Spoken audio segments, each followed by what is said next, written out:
करीब 22 साल की लड़की जिसको कभी पेट में दर्द होता है तो कभी उल्टियाँ आने लगती है। वो माँ को बताती है, माँ अपने पति यानी कि लड़की के बाप को बताती है और फिर उसको लोकल डॉक्टर के पास ले जाया जाता है।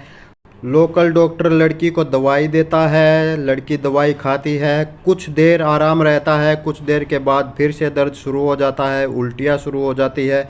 फिर से उसी डॉक्टर के पास आते हैं, डॉक्टर चेक करता है और बोलता है कि ये मेरे बस की बात नहीं है, आप किसी बड़े डॉक्टर को दिखाओ। तो लड़की को शहर ले जाया जाता है बड़े डॉक्टर के पास। बड़ा डॉक्टर चेक करता है और बोलता है कि बधाई हो, आपकी बेटी माँ बनने वाली है, 5 महीने की प्रेग्नेंट है। ये सब सुनकर जो लड़की का पिता होता है और जो माँ होती है वो शौक होते हैं, उनको झटका लगता है क्योंकि उनकी बेटी तो अभी कुंवारी है। वो चुपके से घर आ जाते हैं। घर आकर बेटी से सारी बात पूछते हैं, बेटी नहीं बताती है। फिर प्यार से उसे आश्वासन देते हैं कि उसका कुछ नहीं करेंगे, उसको ना धमकाएंगे ना मारेंगे, बस ये बता दो कि ये कैसे हुआ है। तो लड़की बताती है कि उसके मामा का लड़का जो यहाँ रहता था उसके साथ उसका नाजायज संबंध बन जाते हैं और उस मामा के लड़के से ही ये प्रेग्नेंट हो जाती है। तब बाप को बहुत गुस्सा आता है अपनी बेटी पर और वो उसको मारना चाहता है, लेकिन माँ उसको रोक लेती है। तब बाप रुक तो जाता है लेकिन उसको अपनी इज्जत का डर सताने लगता है। वो एक डॉक्टर के पास अपनी बेटी को लेकर जाते हैं दोनों माँ बाप और डॉक्टर को कहते हैं कि इसका इस तरह से नाजायज ये बच्चा है और इसको गिरा दो, इसका गर्भपात कर दो। लेकिन डॉक्टर कहता है कि वो ऐसा नहीं कर सकता है क्योंकि ये गैर कानूनी है। फिर वो दूसरे डॉक्टर के पास जाते हैं, तीसरे के पास जाते हैं, इसी तरह से बहुत सारे डॉक्टरों के पास जाते हैं, लेकिन सभी मना कर देते हैं क्योंकि ये एक गैर कानूनी होता है। कुछ डॉक्टर करने के लिए हाँ बोलते हैं, लेकिन वो कहते हैं कि पहले कोर्ट की परमिशन लेकर आओ, उसके बाद ही वो गर्भपात कर सकते हैं।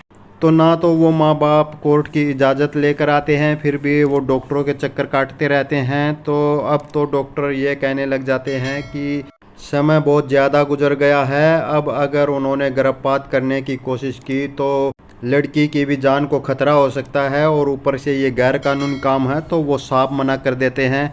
तो दोस्तों आगे क्या होता है और अपनी इज्जत बचाने के लिए बाप क्या करता है और इस लड़की का क्या होता है, ये कहाँ की कहानी है और इसमें आगे चल के और क्या क्या जो घटनाएं हैं वो घटती है। बहुत ही मर्मस्पर्शी कहानी है, तो पूरी ज़रूर सुनिए और पूरी कहानी जानने से पहले इस वीडियो को लाइक कर दीजिए और चैनल को सब्सक्राइब कर लीजिए। बाजू में जो घंटी का बटन है उसको भी दबाकर ऑल पर सेट कर लीजिए ताकि हमारी आगे आने वाली सभी वीडियो सीधे आपके पास पहुंच जाए और आप सबसे पहले हमारी वीडियो देखकर उनका लुत्फ़ उठा सके। तो दोस्तों ये घटना है 23 सितंबर 2025 दोपहर 1:20। स्थान है राजस्थान का एक भीलवाड़ा ज़िला है और भीलवाड़े ज़िले का एक थाना लगता है मांडलगढ़। मांडलगढ़ में एक कस्बा लगता है बिंजोलिया। वहाँ का एक जंगल होता है, सीता माता कुंड मंदिर है, वहाँ पर एक जंगल होता है। जंगल में एक गडरिया सुबह सुबह अपनी भेड़ों को चराने के लिए आता है। गडरिया का नाम है हीरा लाल तेली, जिसकी उम्र 55 से 58 साल के लगभग होगी। तो भेड़ों को चराते चराते वो एक पत्थरों के ढेर पर बैठ जाता है। पत्थरों के ढेर पर बैठता है तो वहाँ किसी छोटे बच्चे के रोने की आवाज़ आती है। पत्थरों में से छोटे बच्चे की आवाज़ सुनकर वो जो गडरिया होता है वो थोड़ा सा डर जाता है और वहाँ से उठकर थोड़ा सा इधर उधर चला जाता है। लेकिन कुछ देर के बाद फिर से बच्चे के रोने की आवाज़ आती है उन्हीं पत्थरों से।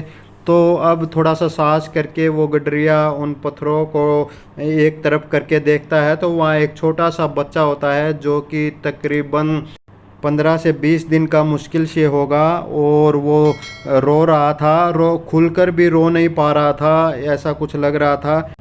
तो एक बार तो बच्चे को देखकर उस गडरिये के मन में आता है कि छोटा बच्चा है, इसको धूप से उठाकर इन पत्थरों से निकालकर एक तरफ छाया में रखा जाए और इसकी जान बचाई जाए। लेकिन फिर अचानक से उसे ध्यान आता है कि अगर उसने ऐसा किया तो फिर पुलिस उसे परेशान करेगी, क्योंकि पुलिस को तो बाद में पता लग ही जाना है। तो इस वजह से वो बच्चे को उठाने का साहस नहीं कर सका। लेकिन फिर भी वो बच्चे को ऐसे रोते हुए नहीं देख सकता था। तो वो पास में जो सीता माता कुंड मंदिर है वहाँ पर गया। वहाँ पर 3 आदमी उसे मिले। उसने सारी बात उनको बताई और फिर वो तीनों उसके साथ चले गए और वहाँ पर देखा कि पत्थरों के नीचे एक छोटा सा 15-20 दिन का बच्चा रो रहा है। तो उन्होंने पुलिस को फ़ोन किया और पुलिस को सारी बात बताई। पुलिस ने कहा कि कोई बात नहीं, तुम चिंता मत करो, पुलिस तुमको परेशान नहीं करेगी, तुम बस इस बच्चे को इन पत्थरों से निकाल कर और छाया में रखो और हम जल्दी ही आते हैं और इसकी वीडियो बना लेना ताकि तुम्हें कोई परेशानी ना हो आगे चल के, और हम जल्द पहुंच रहे हैं। तो वो वैसा ही करते हैं और उस लड़के को पत्थरों से निकालकर एक छायादार जो जगह होती है वहाँ पर रखते हैं और साथ में उसकी पूरी वीडियो रिकॉर्ड करते हैं। कुछ ही समय में पुलिस वहाँ पहुँच जाती है और पुलिस के साथ एक एम्बुलेंस भी आती है। पुलिस वहाँ पहुँचकर देखती है कि जो बच्चा है उसके होंठ फेविक्विक लगाकर चिपकाए हुए होते हैं, क्योंकि फेविक्विक के जो रैपर होते हैं वो वहीं पड़े होते हैं। और अंदर पुलिस देखती है कि बच्चे के मुंह के अंदर पत्थर के कुछ टुकड़े होते हैं। तो जो पुलिस के साथ एम्बुलेंस आई थी वो एम्बुलेंस में बच्चे को एक नज़दीकी हॉस्पिटल में लेकर जाते हैं। वहाँ पर उसका इलाज करते हैं। बच्चा भूखा होता है, उसको फीडर की सहायता से दूध पिलाया जाता है। किसी तरह से बच्चे के चिपके हुए होठों को खोलकर और उसके अंदर जो पत्थर होते हैं उनको निकाला जाता है। पत्थर लगने से अंदर इंजरी हो जाती है तो उसका भी इलाज शुरू कर दिया जाता है। उसके बाद बच्चे को महात्मा गांधी हॉस्पिटल में भेज दिया जाता है और वहाँ आईसीयू में रखकर उसका इलाज किया जाता है। अब पुलिस के सामने ये केस था लेकिन कोई गवाह नहीं था, कोई उसका सुराग नहीं मिल रहा था, कोई पहचान नहीं थी बच्चे की। तो अब तफ्तीश क्या करे, केस को कैसे आगे बढ़ाए, कैसे उस बच्चे को मारने की कोशिश करने वाले होते हैं उनको कहाँ से कैसे ढूंढा जाए। तभी जो वीडियो होती है जो उन 4 आदमियों ने, गडरिये ने और वो जो मंदिर से 3 आदमियों को लेकर आया था, उन्होंने जो वीडियो बनाई थी छोटे बच्चे की उसको पत्थरों से निकालते हुए, वो इंटरनेट पर डाल दी जाती है और वो वीडियो बहुत वायरल हो जाती है। वीडियो को देखकर एक बूंदी ज़िला होता है वहाँ से एक फ़ोन पुलिस के पास आता है। वो कहता है कि शायद जो मैं आपको जानकारी दे रहा हूँ उससे आपको इस केस में कुछ हेल्प मिल जाए। और वाकई इस केस में इस जानकारी से बहुत हेल्प पुलिस को मिलती है। पुलिस को कातिल का पता चल जाता है। पुलिस चित्तौड़गढ़ एक ज़िला होता है राजस्थान का, वहाँ का एक भैंसरोड गांव होता है, वहाँ पर जाती है और वहाँ से एक बुजुर्ग और एक महिला और इनकी बेटी जो कि 23-24 साल की होती है उनको गिरफ्तार करके लेकर आती है। पुलिस सख्ती से उनसे पूछताछ करती है तो लड़की का जो बाप होता है वो बताता है कि उनकी लड़की 23 साल की है और वो उसके मामा के लड़के के साथ नाजायज़ संबंध होने के कारण उससे प्रेग्नेंट हो जाती है। 5 महीने बाद इस बात का बाप को पता लगता है और फिर वो उसका अबॉर्शन करवाने की कोशिश करते हैं डॉक्टरों से, लेकिन कोई भी डॉक्टर अबॉर्शन करने को तैयार नहीं होता है। फिर अपनी इज्जत बचाने के लिए बाप ने एक प्लान बनाया, वो ये कि वो अपनी प्रेग्नेंट बेटी को लेकर यहाँ से कहीं दूर चले जाएंगे और वहाँ पर बच्चे का जन्म करवाएंगे और फिर बच्चे को मार देंगे।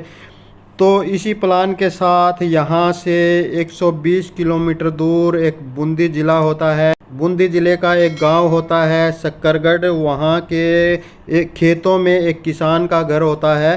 तो उस घर को वो किराए पर लेते हैं और किसान को बताते हैं कि वो एमपी से आए हैं, मध्य प्रदेश से आए हैं और उनकी बेटी का जो हस्बैंड है, जो पति है, वो उनकी बेटी को छोड़कर चला गया है, इसलिए वो यहाँ रहकर अपनी बेटी का इलाज करवाएंगे और उनका जो बच्चा है उसको यहीं पर पैदा करवाएंगे।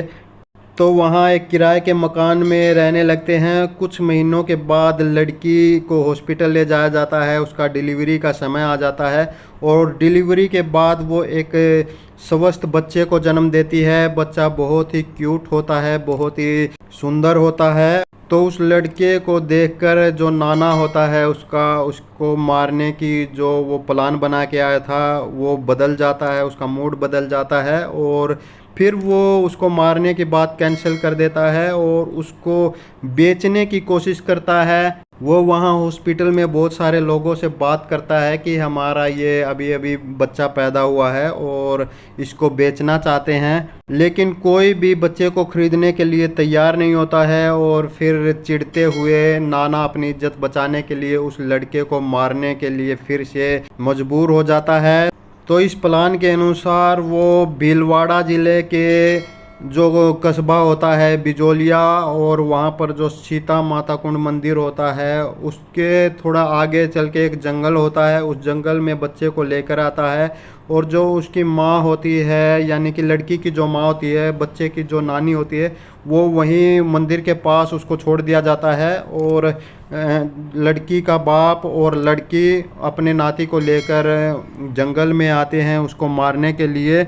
जंगल में जाने से पहले वो बिजोलिया से 2-3 फेविक्विक के रैपर खरीद लेते हैं ताकि बच्चे का मुंह चिपका देंगे और वो आवाज़ नहीं कर पाएगा, किसी को उसकी आवाज़ नहीं सुन पाएगी और बच्चा वहाँ भूख से मर जाएगा तड़प तड़प के। तो बाप और बेटी बच्चे को मारने के लिए जंगल में लेकर आते हैं।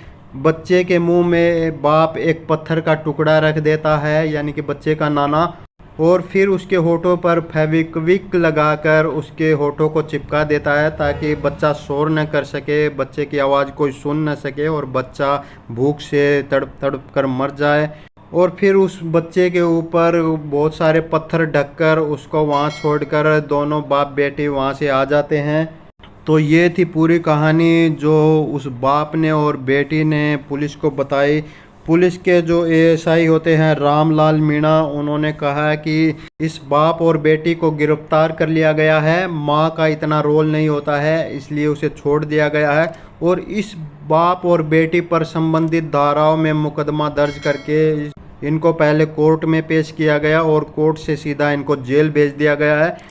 तो आगे इस केस का जो भी फैसला आता है वो मैं आपको ज़रूर बताऊंगा। इसके लिए इस वीडियो को लाइक कर दीजिए और हमारे चैनल को सब्सक्राइब कर लीजिए। बाजू में जो घंटी का बटन है उसको भी दबाकर ऑल पर सेट कर लीजिए। तो जल्द ही मिलते हैं ट्रू क्राइम में एक और ट्रू क्राइम स्टोरी के साथ। तब तक के लिए चैनल पर बने रहिए। नमस्कार।